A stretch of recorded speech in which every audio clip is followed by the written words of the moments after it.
Well, I'm back reporting live. My correspondent, Pastor Dow, has just relayed some breaking news, so I've got to come back to you live. Of course, minus the time it takes to make this video and upload it to YouTube and whatnot, and edit it.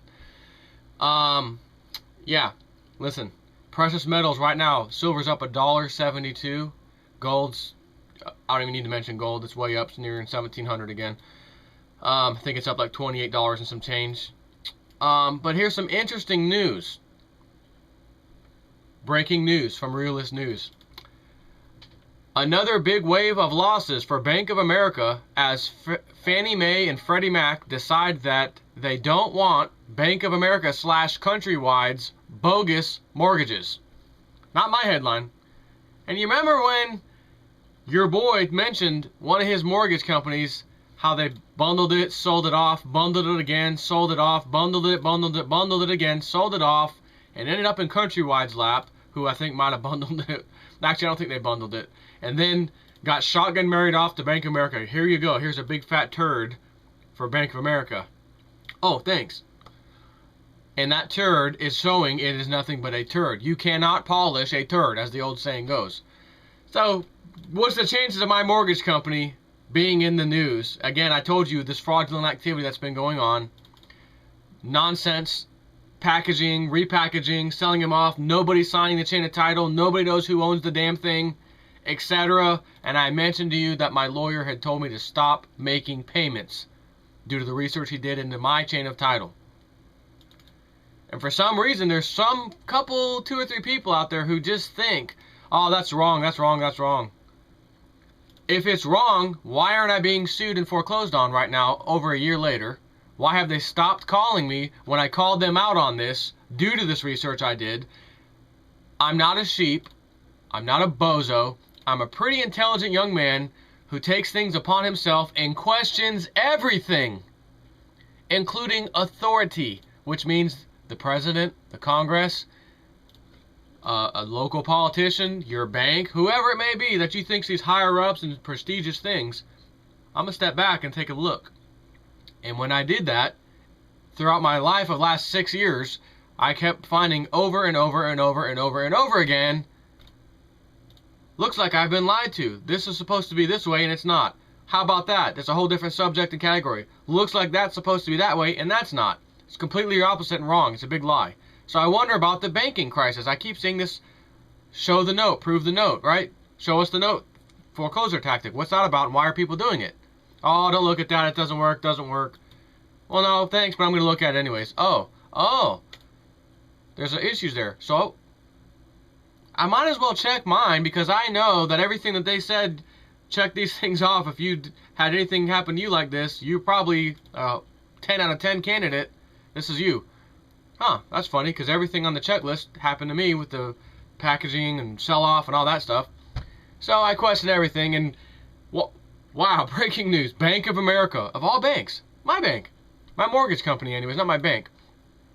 Bank of America told investors that its liabilities for mortgage repurchases from Fannie Mae and Freddie Mac could be worse, Markets, settle down. Bank of America stock owners, settle down.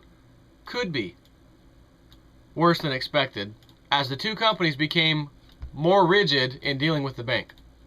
Fannie and Freddie Mac are sending back to the bank many more faulty loans than Bank of America had anticipated. And the stakes are high. The bank said in a filing this week with the Securities and Exchange Commission that the, quote, ultimate resolution of its housing market liabilities could have a material adverse effect on our cash flows and financial condition and results of operations. Could. Just could.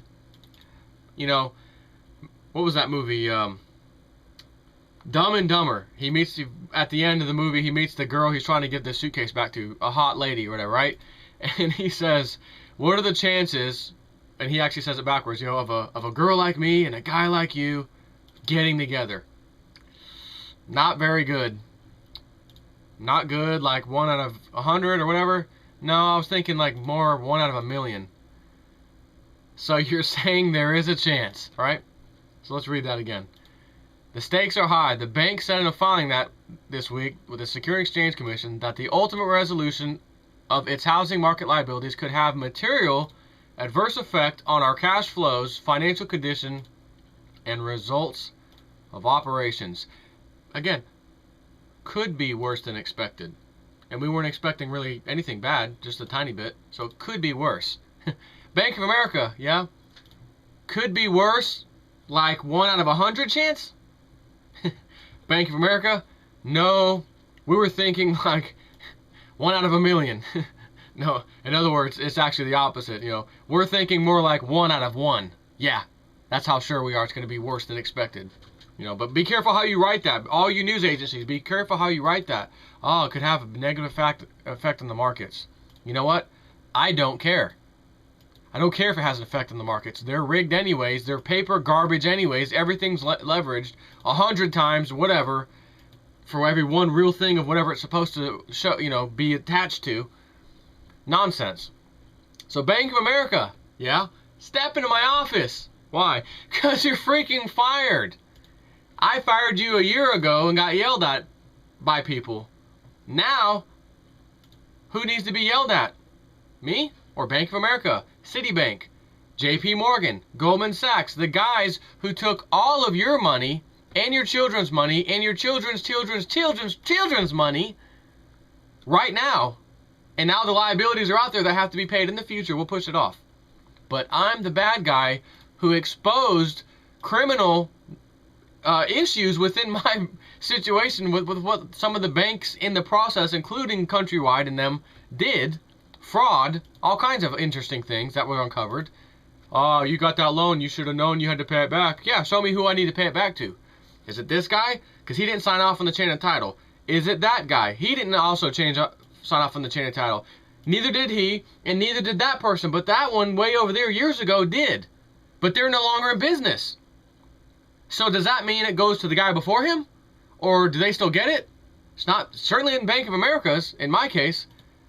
So, if you want to be upset at me because you're still paying your mortgage and I'm not, I'm sorry.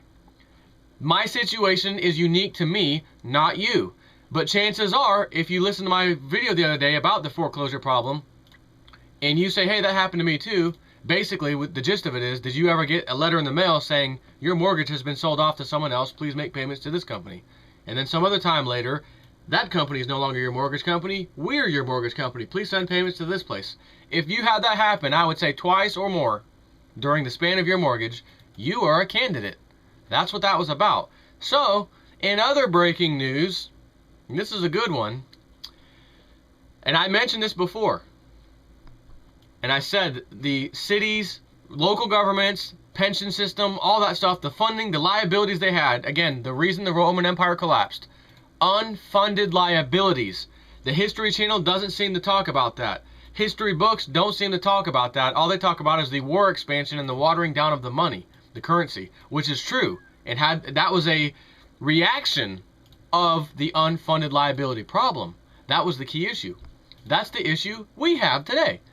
So, municipal bonds, local, state, and government bonds, not federal necessarily, have the same issue as our Federal Reserve and our national government, federal government, which is the Treasury creates a bond, puts a price on it. Here's $5 billion in bonds. Okay, give us the cash, Federal Reserve. Okay, Federal Reserve takes the bonds and then puts them out at auction for some country or other central bank in the world to buy them, and then we now pay interest to that entity simply for reasons I don't know. It's absurd why you would create a bond to begin with.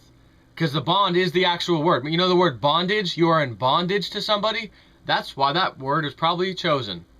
No, it can't be. Okay. You are in bondage to whoever owns those bonds because you have to pay interest on them. So like that, the local states and local government, state and local governments, have municipal bonds, which have the same thing. Except what usually happens, not always, but usually, the big banks, Bank of America, guess the next one, JP Morgan, yeah, and Citigroup, yep, Deutsche Bank, all these guys, all right, all the big banks came to these municipalities and said, look, we know you're in dire straits. we want you guys to create some bonds to give to us. We'll give you fantastic interest rates on them that you'll have to pay us, but we'll give you the immediate cash right away for you to deal with, you know, the crisis you guys are in of unfunded liabilities. So, great, that worked for a year or two. Now we're in dire straits again, even worse, and we have an interest payment on these bonds to make to the banks. Ooh, that's going to hurt.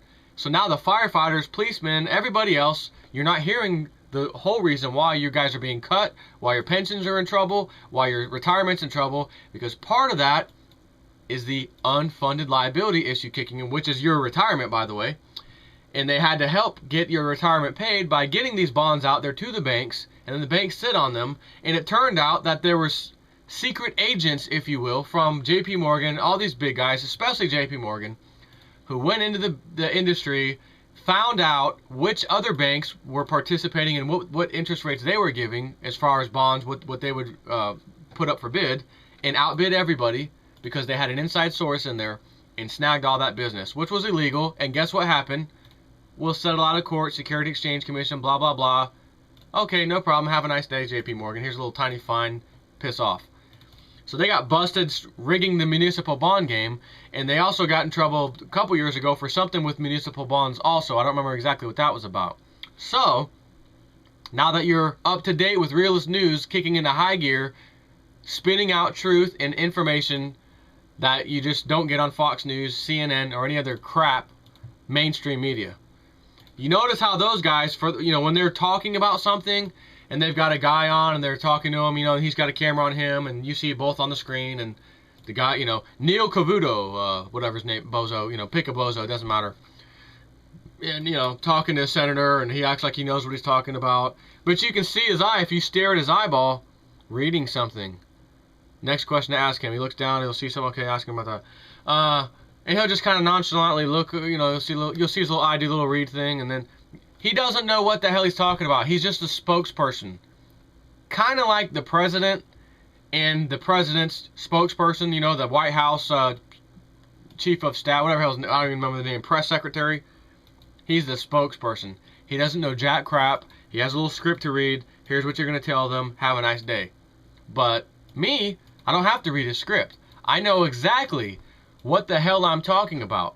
Now, when I read you a story and quoting something, yeah, I'm reading it. I'm not going to remember 5 paragraphs or something. But what it has to do with, oh, I know, and I can have a conversation about it. So, municipal market prepares for hundreds and hundreds of downgrades tomorrow, meaning Monday, which actually will be in an hour from now, is tomorrow, but not yet. Wait till everybody wakes up. And it says here from Zero Hedge, while the impact on treasuries as a result of the downgrade may be limited, the same may not be said about the far smaller 2.9 trillion municipal bond market, which is about to see a blanket downgrade tomorrow, as S&P, Standard & Poor's, warned on Friday night, and of which Matt Fabian of Municipal Market Advisors earlier said that, quote, there will be hundreds and hundreds of municipal downgrades which will not do well to bolster investor confidence. And the scary bit, quote, treasuries may be able to shake off a real impact from the downgrade. Municipal bonds, I'm less sure about. Indeed, with futures already trading and most and most risk assets experiencing a brief knee-jerk reaction on a global coordinated plunge protection team response by the G7, there is still such as repos and money markets, and municipal bonds are just one part of all this. So what will happen tomorrow if the municipal bond market starts unraveling, as Whitney, among others, so many others, has predicted? For that, we turn to JP Morgan's Peter de Groot for some quick observations. Now, someone had mentioned Meredith Whitney right again. So I did a little research on Meredith Whitney. I recognized the name, had to put a face on her, and said, oh, okay, Meredith Whitney. I see her face. She's been on the news before. And there was an interesting article from her on Bloomberg. The date actually was July 15th, 2011. And I'll click on that real quick and read a little bit of this to you. And by the way, before I do that, I had to search for her, see what she looks like. What is this lady? See if I recognize her. And I gotta tell you, for an older lady, she's kind of hot, you know, for an older lady. Oh, things you don't do when your wife's next to you. I was just kidding, by the way. So, time is running out on the credibility of Meredith Whitney, who has yet to acknowledge that her 8-month-old prediction of widespread defaults this year in market for state and local government debt, municipal bonds, is proving unfounded. Defaults fell 60% in the first half of 2011 compared with the same period last year, including $12.5 million Austin, Texas apartment project that made a late payment in June, according to a distressed debt securities newsletter. Whitney, the analyst who rose to prominence by predicting Citigroup Inc.'s 2008 dividend cut, predicted, quote, hundreds of billions of dollars of municipal defaults within the next 12 months in a December 19, 2010 60 Minutes interview, fueling a wave of selling in the $2.9 trillion market, municipal bond market. Instead, the number has fallen as cities slashed spending to balance budgets, and state lawmakers stepped in to guard against insolvency and local bankruptcies. The data is not helping Meredith, said Matt Fabian, a managing director at Municipal Market Advisors, which is a financial research company based on Concord, Massachusetts. It's always been a possibility there would be a wave of defaults. You can't say that there's a zero, but it's given no sign of starting. From January through June, defaults fell to 24, totaling $746 million, according to the newsletter from Miami Lakes, Florida-based income securities advisor. That compares with 60 in the first half of last year, totaling $2.29 billion, and the 144 in the first 6 months of 2009, at $4.89 billion. The failure of proper. Let me scroll down a little bit. Not even close is the next headline on the same page. Not even close. The facts just aren't supporting Whitney's forecast, said J.R. Rieger, whatever, vice president of fixed income indexes at Standard & Poor. They're not even close. Really. Listen, J.R. Rieger, whatever, bozo. When you say they are not even close, do you have one of those little black magic 8 balls that you shake and you ask it a question and it just comes up with whatever, you know? Signs don't look good. They're not even close. No, you know, little fake thing. Is that what you use to give your answer? Because as we all just watched, I'm sure it's been passed around on YouTube significantly right now, the video of Treasury Secretary Little Timmy Geithner saying 0 chance of United States creditworthiness downgraded. 0 chance. Never going to happen. Lo and behold, what happened Friday night after the markets were closed, of course. S&P comes out. We're taking a notch down your rating. So little Timmy Geithner's a liar. Little Ben Bernanke is also a liar. Remember his video? I even reposted it a little while back of a bunch of his interviews. Oh, the housing market will never collapse, and it's never happened to be unprecedented. The chance is astronomical that just won't happen. Liar. Where's that little stamp? Lie. Stamp. Lie. Every time you see one of their faces on TV. Lie, lie, lie, lie, lie. Realist news. Truth. Talk about another older lady that's hot. Smack in the face. You gotta take both. So they're not even close according to, she's not close according to this guy. But, as we just read from Zero Hedge, looks like somebody's fixing to be right again. Mrs. Whitney. And she is very intelligent. I've seen some of her videos. I've seen the statements she's written and on news sites and stuff.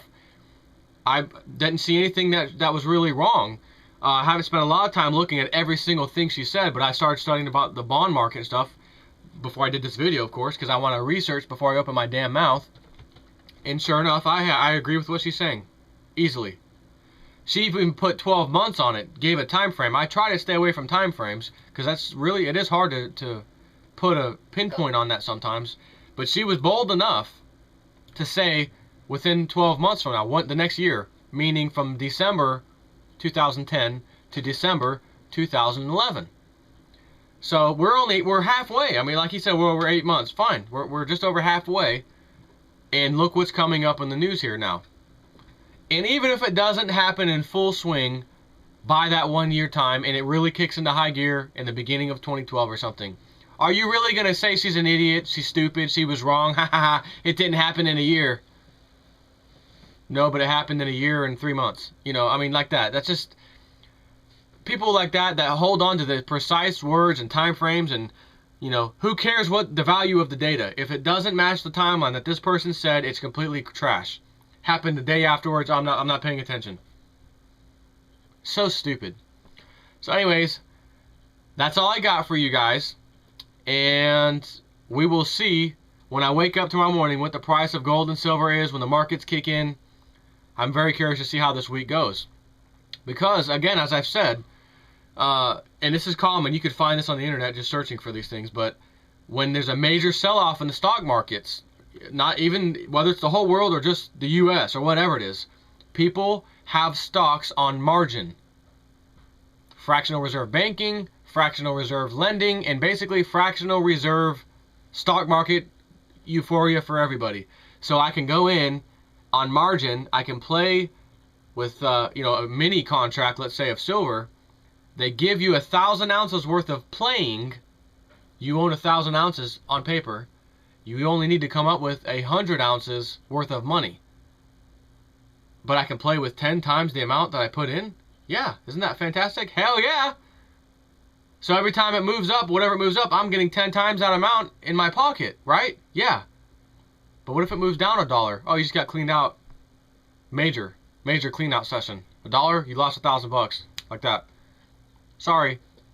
So everything's fractional, right? Everything's on margin. So margin call comes, the Dow, all these other stocks you're invested in, this paper crap, your portfolio, you know, I never just invest in one little thing. I'm spread out. I'm very intelligent. I spread out. You know, my spread is great. Really. All that crap is tanking right now, except for a couple things. You just got some margin calls. It went way down before your stop kicked in. What's up? You owe us some money for the margin. Okay. Oh, my silver and gold are doing fantastic. But I got a margin call. They need cash. I'll liquidate those. Close my account out early, my contract out early. Take the cash. Put it into the margin call fee, basically. And, you know, sit back and pull out for a minute and see what happens. So that pushes the price of precious metals down, or whatever they decided to liquidate to get the cash out of. In this case, it's probably precious metals because they're pretty solid. So who knows how many people have these contracts? What we did witness not too long ago was the massive margin increases, silver specifically, and notice how gold is like being left alone. Where's the big giant 3 in a row margin increases for gold? CME, CBOT, whatever. What's up? Where's the huge increase in margin for gold to play the gold game? Doesn't exist. You really don't care.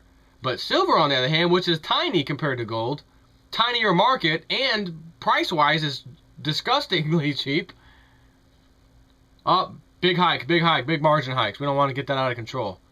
So that cleaned out a lot of the paper to begin with, which is why silver hasn't been moving much. Even right now, okay, it was down $3 and it was back up 50 cents. It's up $1.70 as of this video. Not to say that it can't go down again in the interim. There's no such thing as anything that goes straight up. I don't care what the hell it is.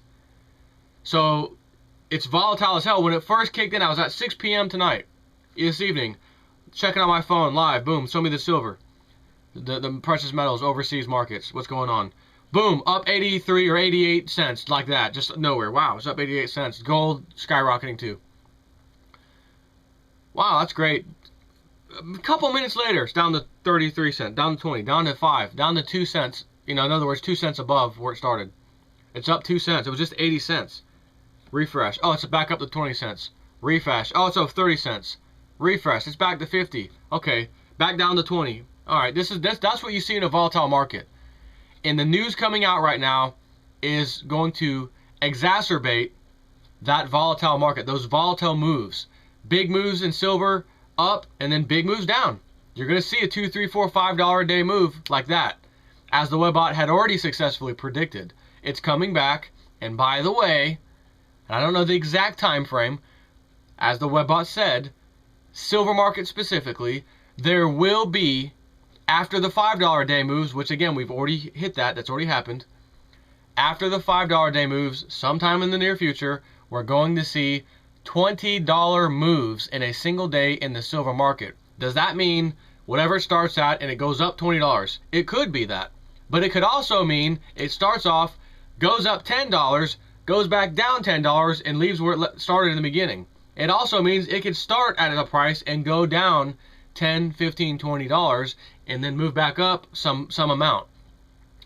But when you see moves like that in silver, and it's $40 an ounce, clearly there's not a lot of wiggle room to go down. A couple $20 downs and it's over, right? That's not going to happen. So I think we're going to see an explosion in silver. Again, I don't know the exact time frame. And when I say explosion, I mean nuclear bomb explosion in silver. $80, $90, $100, something like that. And then all of a sudden, okay, silver rose too fast. All the gurus, you know, the market bozos, whatever you want to call them. All right, we're issuing a sell. We're issuing a sell to our subscribers. Silver rose too fast. And then they take it from $100 down to 80 or something like that. You know, it doesn't matter. Just moves, $20 moves. Could be either way. Could be up some, down some more, back up some. That's a $20 move. Don't think in your head it means $20 up and stays up, and then $20 down and stays down. That's not what that means. Just like the $5 a day silver moves, that we're not moving up and down $5 each way. You'd see a 250 one way, and then it was down a little bit, and it was back up $3, whatever, that kind of stuff. So I'm very interested to see, because silver and gold pretty much bitch slapped the market collapse over Thursday, Friday, and this weekend right now currently as I'm doing this video even. But again, that's the Asian markets. We know the plunge protection team and the JP Morgans and the elitists love to play with the market on our terms when our markets are open. So they could turn around that $1.72 up right now and flip it around to another $1.72 down Monday, Tuesday, Wednesday, Thursday, or Friday. Who knows? If you are very concerned about that, you don't have any business being in silver right now. You sound like a day trader to me. That's what you sound like if you're really concerned about that. If you understand the fundamentals driving silver, you won't care if silver gets crapped on this week or tomorrow specifically or whatever. You already know the fundamentals driving silver can't be stopped. Right? There's a snowball pushing more snow down the hill. That cannot be stopped until the snowball crashes and blows up at the bottom of the hill and it's done. That's when I see hundreds of dollars silver and I'm all out. Thank you. Give me my fiat currency and pay off everything that I wanted. Go buy a nice land, you know, whatever, etc. Maybe make my dream happen in Tennessee. And go, you know, whatever. So I'm going to end this video now with that. You know. The news coming out tomorrow and Tuesday and whatnot, I'm going to have videos coming left and right. So this video isn't going to get the nice little breaking news thing that I did a minute ago, because that took a little time to put together and I don't have time for that right now. It's late. I want to go to bed. So I'm just going to straight upload this old school style, like back in the day when I used to not have anything hanging there and just you got to see my laundry room and detergent and stuff in the background and 2 washing machines and whatnot. But you do get to see the green screen. So we are entering very, very, very exciting times, very scary times, and I just can't wait to see what happens. And I'm not immune myself to not losing my job or something else like anybody else. So don't think for a second I'm sitting on my high horse right now. I'm secure. I'm concerned about my job like anybody else, even though I'm not seeing signs that I'm going to be cut or something. I have a relationship with the owners I feel is very, very tight, and they understand I'm an asset to that company. And I would probably be one of the last people to get cut. But that still doesn't mean that the business we deal with falls flat because of all this crap that happens this week even, and all of a sudden we're in big trouble. It can happen to anybody. I just hope it's not my company, and I hope it's not your company. And to my arch nemesis, Bozo Beast, the obese beast, I even hope you don't get cut. Because I'm that kind of guy. I'm that dude. Anyways, take care. Gotta run.